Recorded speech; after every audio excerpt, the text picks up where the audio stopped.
12장입니다.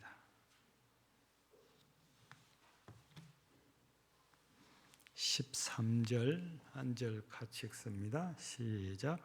성도들의 쓸 것을 공급하며 손대접하기를 힘쓰라. 아멘. 우리가 지난 시간에는 우리가 힘써야 될 것 중에 하나, 여기 성도들의 쓸 것을 공급하는 일 얘기를 했었지요. 오늘은 손대접하기를 힘쓰라 이렇게 되어 있습니다. 여기 손대접한다. 손이 뭐지요? 손. 열심히 손으로 일해서 대접하는 거, 이런 걸까요? 여기에서의 손은 헬라어를 찾아보면 객, 나그네, 손님 이런 뜻을 갖고 있는 단어입니다. 이런 손을 말하는 게 아니고 손님, 나그네, 객 이렇게 번역을 해놔서, 그러니까 우리가 잘 보지 않지만 우리나라에 나와 있는 성경 가운데 바른 성경이라는 성경이 있어요. 우리 광주신학대학교가 주축이 돼서 번역된 성경입니다. 이 성경에는 나그네 대접하기를 힘쓰라 이렇게 되어져 있지요. 그리고 표준 성경이라는 게 있어요. 이 표준 성경은 아직 살아계시지요? 원래 총신대 교수로 이렇게 수고하셨던 신성종 박사님을 중심해서 몇 분이 번역한, 여기는 구약은 없고 신약만 번역이 된 걸로 알고 있습니다. 여기에는 손님이라고 이렇게 되어져 있고, 또 가톨릭에서 현재 사용하고 있는 공동번역이라는 성경이 있죠. 여기에서도 나그네라고 이렇게 되어 있습니다. 우리 개역 성경, 우리가 현재 보고 있는 개역 개정판 성경, 그리고 우리는 잘 안 보지만 한문을 좋아하시는 분들은 한자 성경이라는 게 있잖아요. 여기에도 전부 똑같이 손대접하기를 힘쓰라 이렇게 되어져 있습니다. 그러니까 바른 성경이나 표준 성경이나 공동번역은 우리말로 훨씬 쉽게 나그네, 손님 이렇게 이제 번역을 해서 성경을 읽는 우리가 이해하기 쉽도록 이제 배려를 이제 해 주셨지요. 이제 우리가 이런 언어를 찾아보지 않으면 손대접한다는 말을 우리가 잘못 풀 수도 있는 경우도 생길 수가 있죠. 그런데 바울 사도를 통해서 이 말씀을 주실 때는 우리가 보통 초대교회라고 이렇게 표현을 하잖아요. 그때 당시는 로마 정부에서 기독교를 엄청나게 핍박했을 그런 때입니다.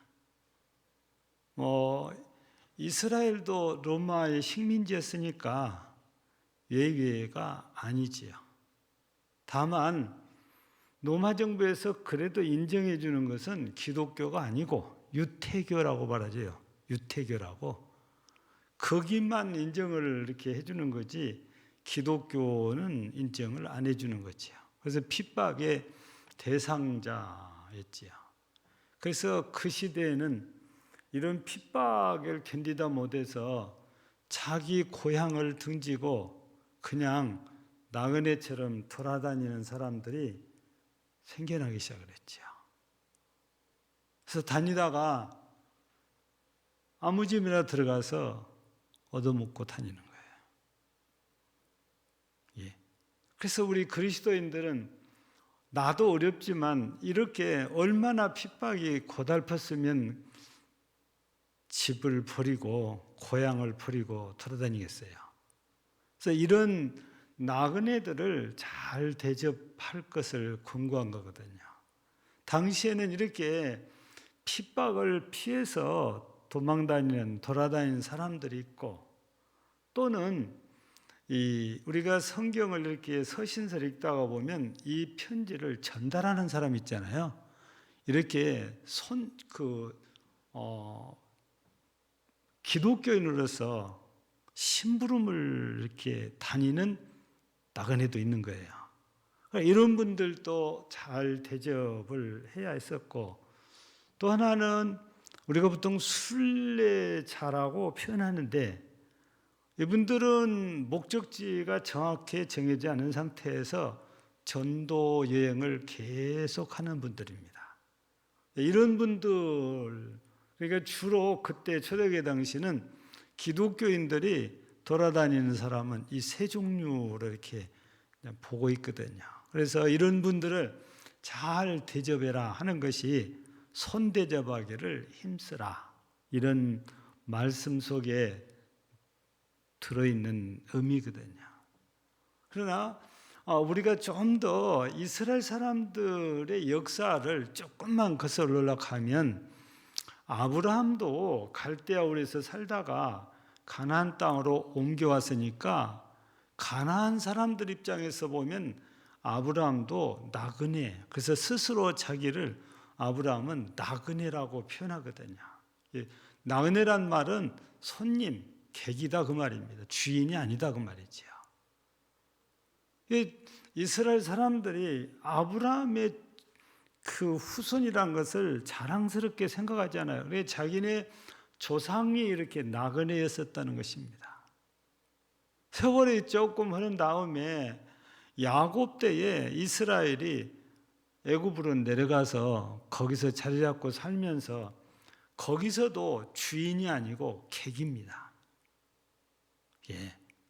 그래서 나그네 되었을 때, 그리고 객이 되었을 때를 생각을 해서 이런 나그네들이 찾아오면은 대접을 하기를 힘써라, 잘 대접하라, 이런 의미가 되거든요. 또 우리가 이제 그냥 막연하게 이렇게 손님을 잘 대접하라, 이렇게 우리가 말하는 것보다 성경 속에서 또 우리가 찾아보면 그렇잖아요. 우리 창세기 18장에 보면 어느 날 더운 날이지요. 예. 지금 오늘 우리 순천시는 수은주가 몇 도까지 올라갔나요? 하늘에 구름이 잔뜩 껴서 별로 안 올라간 것 같아도 20도 이상 아마 올라갔을 거예요. 근데 어제 그제 김영욱 선교사가 미얀마에서 사진을 찍어갖고 왔는데 양곤의 수은주가 39도. 그러면서 저한테 목사님 숨이 안 쉬지려고 그래요. 그러고 카톡이 왔어요. 39도면 우리도 덥잖아요. 그도 더운 거예요. 이제 4월 달에 39도면 5월 달쯤 되면 40도가 훌쩍 넘어갑니다. 이 얼마나 더운지 우리가 아직 체험을 못한 거죠. 우리나라도 아마 앞으로 10년 후에는 40도가 넘어갈 수도 있겠죠. 지금 우리나라도 온도가 계속 여름에 올라가니까. 그래서 지금이 미얀마는 우리나라의 여름방학과 같은 때입니다. 그래서 학교 방학을 다 했고, 이해가 안 되지만 지금 여름 성경학교를 하고 있습니다. 미얀마는. 왜냐하면은 덥다고 이렇게 내버려 두면은 부모들이 아이들을 먹고 살 것을 생각을 해서 절로 다 보내요. 그럼 거기로 보내면 거기서 먹여줍니다. 채워줍니다. 또 공부까지 시켜줘요. 그러니까 미얀마 사람들은 먹고 살 거리가 없다, 어렵다, 먹고 살 힘들다면 무조건 절로 보냅니다. 그러니까 그 절간에는 4살, 5살 된 어린이부터 시작해가지고 늙은이까지 철철철철철 그렇게 중들이 살아요. 예.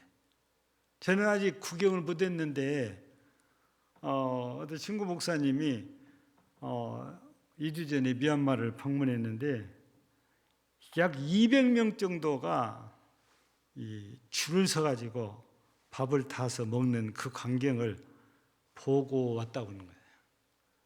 200명이니까 뭐 별로 안 많은 것 같은데 그것도 상당히 많지. 우리 교인들보다도 많은 숫자가 식사를 하니까. 예.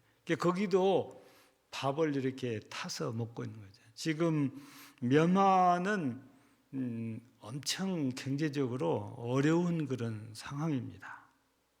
예.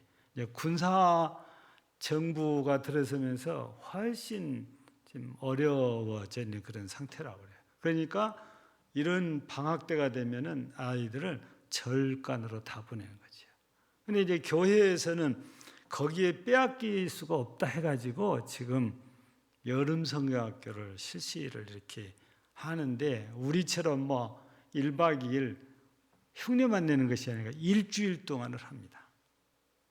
예. 얼마나 이 여름 성경학교 하는데 힘들겠어요. 그런데도 힘들다 소리 안 하고 묵묵히 사명들을 감당을 이렇게 하거든요. 옛날에 우리나라처럼 아이들이 그냥 북적북적해요. 여름 성경학교를 할 만한 그런 상황이에요. 우리나라처럼 뭐 이리저리 핑계대고 안 모이는 것이 아니고 거기는 아직은 잘 모이는 그런 상황이어서 앞으로 30년, 40년 후가 되면 이 아이들이 진짜 신앙으로 선다면 우리나라하고 반대, 우리가 추월당하지 않을까 싶어요. 거기가 기독교인도 많아지고 우리가 더 줄어들 수도 있는 상황이죠. 왜냐하면 거기는 계속 지금 전도가 되고 있고 우리나라는 점점 전도하기가 어려워져 가고 있으니까. 우리나라는 늘어나는 게 아니고 줄어들고 있잖아요. 그래서 예전에 우리나라가 그랬던 것처럼 교회에 오면은 역시 먹을거리는 충분히 다 먹여주거든요. 여름 성경학교 때 다 밥 먹여주니까. 예. 그래서 이 미얀마도 그렇고 주변 국가들도 그렇고 어려운 가운데서도 이 선교사들이 정말 열심히 사역을 이렇게 감당하고 있기 때문에 앞으로 40년 후쯤 되면은 그쪽에 기독교가 엄청 부흥될 거라고 이렇게 보고 있죠. 여러분, 우리도 마찬가지고 거기도 마찬가지고 오늘 말씀에 따르면 우리가 손대접하기는 손님 대접하는데 제가 이 창세기 18장을 얘기했잖아요. 아브람 얘기를. 아브람이 이렇게 미얀마처럼 더운 날 나무 밑에서 이렇게 쉬고 있는데 멀지 않는 곳에 세 분이 서 있는 겁니다. 그러니까 아브라함이 그걸 발견하고는 달려가서 누군지도 모르지만 달려가서 이 떼 앞에 이렇게 서 있으니까 그러지 말고 이곳으로 오셔서 잠시 쉬었다 가시죠. 제가 물도 와서 발도 씻어드리고 먹을 것도 드릴 테니까 요기도 하시고 좀 쉬었다 가세요. 여러분, 이런 모습은 과거에 우리나라에서도 그 자연스러웠던 일입니다. 뜨거운 여름날 내가 그늘에 있는데 누가 힘들어하면 쉬었다 가시라고 그냥 모르는 사람일지라도 다 얘기해서 쉬어가도록 했던 그런 때가 있었어요. 예. 지금은 그러지 않을지라도 과거 우리나라는 그런 나라였거든요. 성경에 보면 아브라함이 그러니까 그분들이 누군지를 알아서 그런 게 아니고 몰랐는데도 자기도 더운데 그때 앞에 세 분이 서 있으니까 달려가서 여기 와서 쉬었다 가시라고. 그래서 이분들이 쉬었다 가게 되잖아요. 그래서 물을 떠다가 발도 씻어드리고 식혀서 떡도 만들고 또 송아지도 잡고 그래서 잘 대접해서 이렇게 보내드리게 되잖아요. 근데 이 얘기가 히브리서에 와서 어떤 식으로 표현이 됩니까? 이 창세기 18장에서 아브라함이 한 일을 신약 성경인 히브리에서 이렇게 얘기를 하거든요. 손님 대접하기를 잊지 말라. 부지 중에, 이로써 부지 중에 천사들을 대접한 이들이 있었느니라. 그 지금 창세기 18장 아브라함의 하는 일을 염두하고서 이 말씀을 이렇게 주신 거거든요. 그런데 아브라함만 그런 것이 아니었어요. 이분들에게서 대접을 잘 받고 소돔 고모라를 향해서 가잖아요. 그래서 소돔 고모라가 어떻게 될 것인가를 이분들에게 얘기 듣고 아브라함이 놀래가지고 50명에서 점점 뚫어들잖아요. 10명까지. 근데 뭐 의인이 그렇게 있나요? 그런데도 불구하고 이 소돔 고모라 성에 갔을 때에 아브라함의 조카일은 롯이 영접을 했대요. 영접했다가 곤욕을 치르긴 하잖아요. 그렇지만 이 아브라함의 조카 롯도 이 세 분을 영접을 해요. 예. 근데 우리가 이분들을 영접한 아브라함도 부지중이지만 손님 대접했다가 복을 받았고, 롯은 부지중에 손님을 영접했다가 이 소돔 성 사람들에게 엄청 곤욕을 치료했지만 여기서 구원을 받게 되잖아요. 결국에 손님 대접을 잘했다가 복을 받은 사람들이 아브라함과 그 조카인 롯이라는 말씀입니다. 그래서 우리 주님께서도 말씀을 하시거든요. 냉수 한 그릇도 절대 헛되지 않다 하면서 우리 마태복음 10장에서 이런 말씀을 하세요. 너희를 영접하는 자는 나를 영접하는 것이요 나를 영접하는 자는 나를 보내신 이를 영접하는 것이니라. 선지자 이름으로 선지자를 영접하는 자는 선지자의 상을 받을 것이요 의인의 이름으로 의인을 영접하는 자는 의인의 상을 받을 것이요 또 누구든지 제자 이름으로 이 작은 자 중 하나에게 냉수 한 그릇이라도 주는 자는 내가 진실로 너희 이르니 그 사람이 결탄코 상을 잃지 아니하리라. 상이 있다고 말입니다. 선지자 이름으로 대접을 해도, 의인의 이름으로 대접을 해도, 제자 이름으로 대접을 해도 상이 있다, 이런 말씀 있잖아요. 그래서 우리는 이런 주님의 말씀을 우리가 기억하고, 아브라함이 그랬고 롯이 그랬듯이 우리가 손님을 잘 대접하다가 보면 결국에 주님을 대접하는 일을 하게 된다는 것입니다. 특별히 서두에서 말씀드린 것처럼 예수 믿는 그리스도인들을 대접하다가 보면은 어려운 그리스도인들, 순례길을 가는 그리스도인들, 주의 일을 하느라고 심부름하는 그리스도인들, 이분들을 이렇게 잘 대접을 해야 되죠. 우리가 요한 서신을 봐도 그랬잖아요. 요한 사도가 왜 가이어를 그렇게 끔찍이 사랑합니까? 성경에는 요한 사도가 전해준 하나님의 말씀을 잘 순종했기 때문이라고 되어져 있는데, 구체적으로 무엇을 순종을 했는가 하면은 순례자들을 대접을 잘 한 걸로 되어 있습니다. 그러니까 가이어는 이 순례자들이 오면은 먹여주고 재워주고 갈 때는 노자까지 준비를 해서 줘요. 근데 이거를 누가 반대하고 났습니까? 디오드레베가 반대를 하잖아요. 자기도 안 하고 하는 사람도 못하게 하고, 심지어는 요한 사도가 방문한 것까지도 방해를 했어요. 그래서 요한 사도가 가면 가만두지 않겠다 그러잖아요.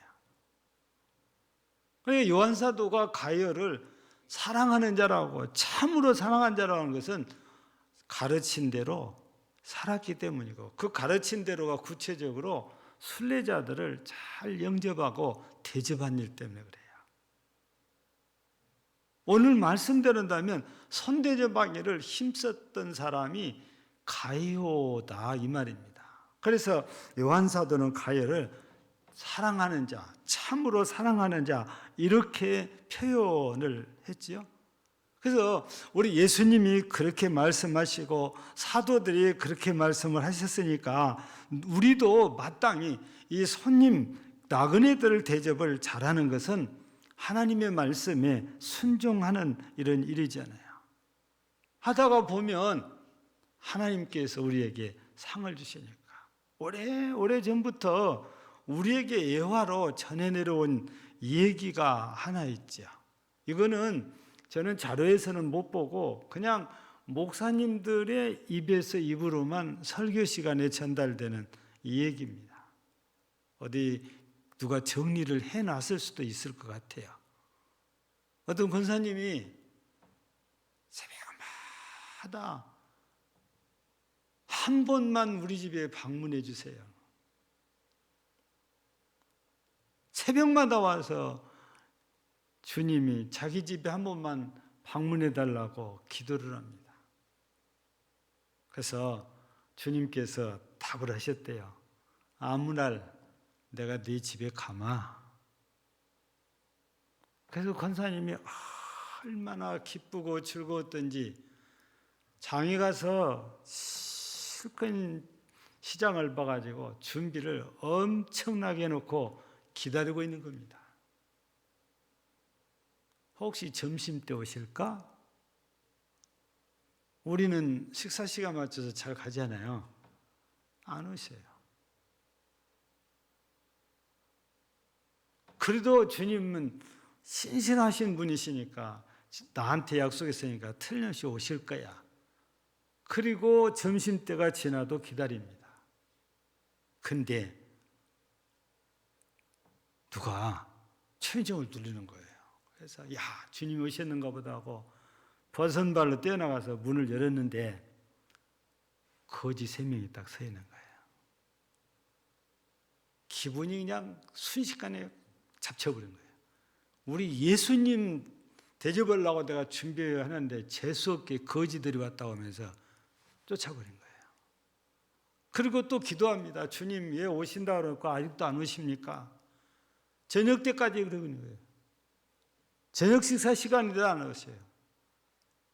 나중에는 이 권사님이 이제는 실망이 돼가지고 웁니다. 그러니까 주님께서 답을 하시기를 나는 이미 내 집에 다녀왔다. 권사님이 언제요? 네가 쫓아냈던 세 거지 중에 하나가 나였다. 우리는 우리의 생각으로 늘 주님을 생각하는데 주님이 우리를 찾아오는 모습은 우리가 상상하는 모습이 아닐 수도 있다는 겁니다. 이건 우리나라에서 들려오는 얘기고 미국에서도 좀 그런 얘기가 있지요. 교회 얘기입니다. 아마 백인교회를 좀 안 좋게 본 것 같아요. 백인교회 얘기예요. 어느 날 흑인 목사님이 그 교회 담임 목사님으로 청빙을 받게 됐어요. 주일날 갔습니다. 근데 안내에 서시는 분들이 절대 못 들어가게. 이 교회는 흑인은 안 됩니다. 몇 번이고 들어가려고 해도 흑인은 안 됩니다. 그래서 교회 문 밖에서 앉아가지고 도대체 어떻게 해야 됩니까 하고 기도하고 있는데 예수님께서 하시는 말씀이 야, 그 교회는 나도 못 들어갔다.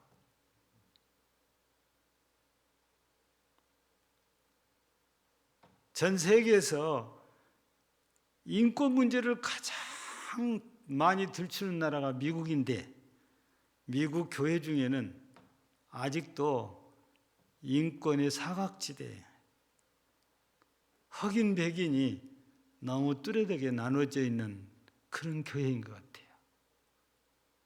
그래서 미국에서는 유색인종이라고 좋게 표현하면 유색인종이고, 우리도 그 속에 포함되죠. 테러의 대상이 있잖아요. 예.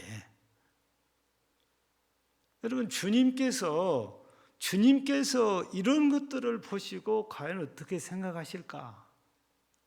그런 것처럼 우리도 만약에 우리 기준에 따라서 안 맞으면은 외면하고 돌아서고 쫓아버린다면, 여러분, 우리도 주님을 쫓아내는 잘못을 저지를 위험성도 있는 거예요. 어떤 모습이든지 잘 대접하는 것이 우리가 마땅히 해야 될 일이다 그 말이지. 우리는 순종해서 대접하는 것이 우리가 해야 될 일이지, 그러지 않아야 될 일인데 판단하는 일이거든요. 우리가 판단을 해요. 판단하는 일은 실은 우리가 할 일이 아니에요. 우리는 순종해서 대접하라고 하면 대접하는 것이거든요. 그런데 많은 경우 우리가 판단해서 되고 안 되고, 여러분, 판단한다는 말은 좀 다른 말로 바꾸면 정죄한다는 말이 되거든요. 정죄는 우리 그리스도인들이 해야 될 일이 아닙니다. 우리는 사랑하는 일을 우리가 해야 될 일이고, 용서하는 일이 우리가 해야 될 일인 거지, 정죄하는 일, 고발하는 일, 이런 것들 우리가 할 일이 아니에요. 예. 그런데도 불구하고 그것을 자랑스럽게 하는 분들도 있습니다. 여러분들이 꼭 기억해야 될 말씀이 뭐냐면, 팔복 가운데 하나지요. 긍휼히 여기는 자의 복입니다. 긍휼히 여기는 자는 긍휼히 여김을 받을 것이며 그래요. 긍휼이란 말은 불쌍히 여긴다는 말이잖아요. 내가 누군가를 불쌍히 여기지 않으면 나도 주님께서 불쌍히 여기잖아요. 그래서 긍휼 없는 심판을 받게 될 거라는 것이 주님의 말씀이거든요. 그러니까 정죄하기를 잘하는 사람은 긍휼이 없어요. 이런 사람들은 주님 앞에서 긍휼 없는 심판을 받는 무서운 심판자 자리가 될 거라는 거죠. 그래서 우리는 절대 그런 사람이 되면 안 되고, 주님의 사랑을 받은 자로서 우리는 사랑하는 마음으로 그들을 대접하고, 그들을 사랑하고, 그들을 용서하고, 그들을 섬기는 것이 우리가 해야 될 일이다 그 말이죠. 그게 우리가 주님을 본받는 거지요. 이런 일들을 잘한다는 것은 오늘 본문 말씀에 손 대접하기를 힘쓰라는 이 말씀에 그대로 순종하는 일이지요. 그래서 이 아브라함의 일을 히브리서에서 다시 언급하심으로 우리 그리스도인들이 이렇게 손님 대접을 잘하기를 바라는 주님의 마음을 다시 표현을 해 주신 겁니다. 그래서 우리 마태복음 10장 42절을 다시 한번 소개하면, 누구든지 제자의 이름으로 이 작은 자 중 하나에게 냉수 한 그릇이라도 주는 자는 내가 진실로 너희에게 이르노니 그 사람이 결단코 상을 잃지 아니하리라. 여러분, 냉수 한 그릇은 옛날에는 가장 쉽게 줄 수 있는 거지요. 지금은 물을 사 먹는 시대여서 옛날하고는 좀 다르기는 해요. 그래도 아직 우리나라는 물이 제일 싸다 이런 생각을 할 정도로 물이 아직은 풍성합니다. 금년에 가뭄 때문에 우리 전라도 호남 지방도 물 때문에 위기에서 20% 이상을 절수해달라고 이렇게 요구를 많이 했잖아요. 지금도 방송에 광고 멘트가 나온가 모르겠어요. 한참 나오던 광고 멘트였으니까. 근데 이게 남의 얘기가 아니고 우리 교회 일이기도 해요. 예. 왜냐하면 전기, 물, 가스 이 세 가지는 그냥 쓰면 없어지는 것들이잖아요. 근데 생각 없이 불 써놓고 있고 에어컨이나 난방하고 있고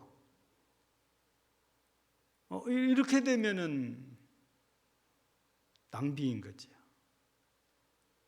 여러분들 가정에서 살림하신 분들은 느끼시겠지만 가스요금과 전기요금이 상상을 초월할 정도로 올랐잖아요.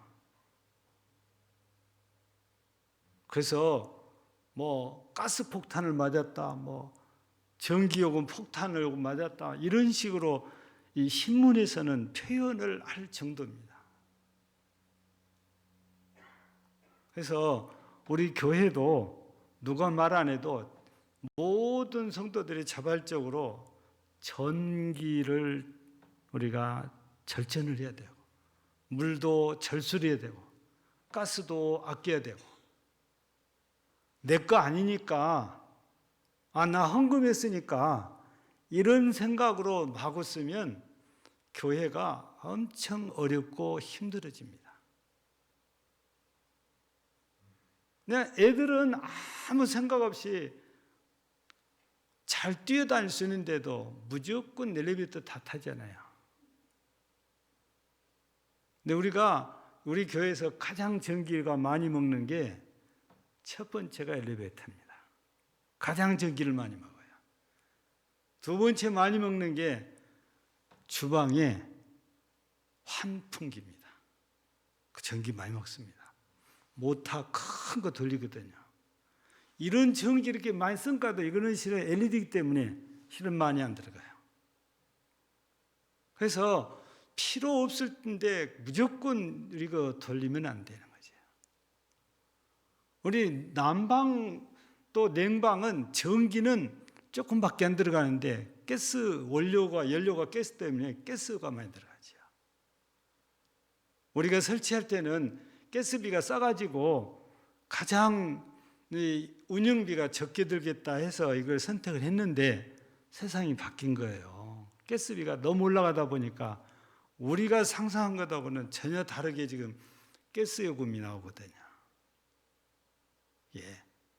우리가 손님 대접하기를 잘하면 우리가 스스로 이런 것들을 검소하게 잘해야 대접할 수 있는 거죠. 막 쓰다 보면은 우리 마음에 우리도 어려운데 우리 쓸 것도 없는데 이렇게 돼서 자꾸 손님을 애면하게 이럴 거예요. 그러니까 우리 스스로가 좀